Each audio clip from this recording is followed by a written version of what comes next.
Remember as well that 2.8% is still very strong growth. If we think that the potential growth rate of the economy is somewhere around 1.75%, 2.8% is strong economic growth. It would have been one of the strongest years, in fact, of the last expansion. So while it's lower than last year's 5.8%, it's still quite strong growth. So I would say it's quite a strong forecast. What are you saying? No recession on the screen here just yet. We see the Dow, the S&P 500, and the NASDAQ all in green territory, just a record highs, as Maddie was talking about, and we've been talking about NASDAQ 100 and the Qs. They hit a record high yesterday.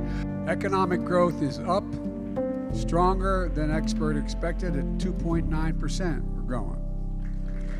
Jobs are the highest in American number and the highest in American history. And wages are up, and they're growing faster than inflation. Over the past 6 months, inflation has gone down every month, and God willing, will continue to do that.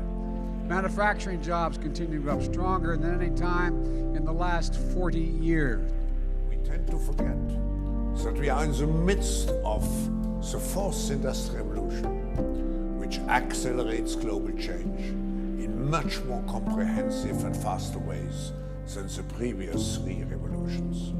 The world has to overcome not only the damage done to our economies and our societies by COVID-19, it also has to confront the repercussions of a dangerous clash between major global powers.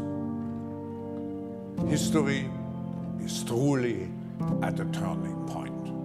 We do not yet know the full extent and the systemic and structural changes which will happen. However, we do know that global energy systems, food systems, and supply chains will be deeply affected. Canadians have stepped up to do the right thing to protect the freedoms and the rights of Canadians to get back to the things we love to do. We know the way through this pandemic is by getting everyone vaccinated. And the overwhelming majority, close to 90% of Canadians, have done exactly that.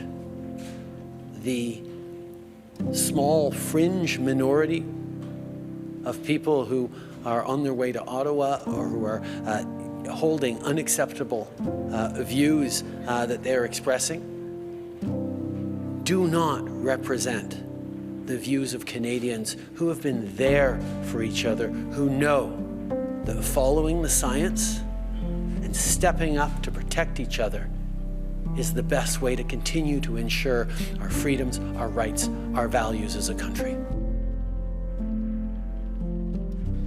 There's simply no option today but to further strengthen this lockdown and to, on the advice of the Chief Health Officer, extend it for a further 2 weeks till 2nd of September. We are strengthening the lockdown as well from 11:59 p.m. tonight. There will be a curfew on advice from the Chief Health Officer from 9 p.m. to 5 a.m. each and every day. That comes into effect from tonight. That is on direct advice from the Chief Health Officer. There will be no removal of masks to consume alcohol outdoors. So you will no longer be able to remove your mask to drink a cocktail at a pop-up beer garden on a footpath as part of a pub crawl. Playgrounds, basketball courts, skate parks and exercise equipment, despite the fact that it's outdoors, will be closed from 11:59 p.m. tonight. This spreads amongst kids and we just can't have those potential transmission sites open